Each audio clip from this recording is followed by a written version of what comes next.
તમે વિમલ, મસાલા, બુધાલાલ આ બધું બંધ કરી દો. આ બધું ખાવાનો કોઈ મતલબ નહીં. તમારા શરીરની ખરાબી થશે. આ બધું ખાવાથી તમારા શરીરની ખરાબી થશે. મોઢાના અંદર ચાંદી પડી જશે, ચાંદી.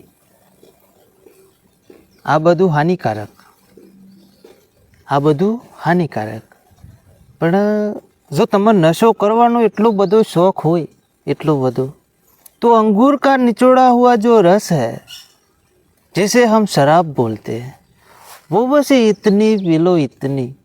हाँ, सफ़र में मज़ा आएगा. अगर बैठा हुआ सफ़र है या चलता हुआ सफ़र है, मज़ा आएगा. बस इतना ले लो अंगूर का निचोड़ा हुआ रस. वाह वाह.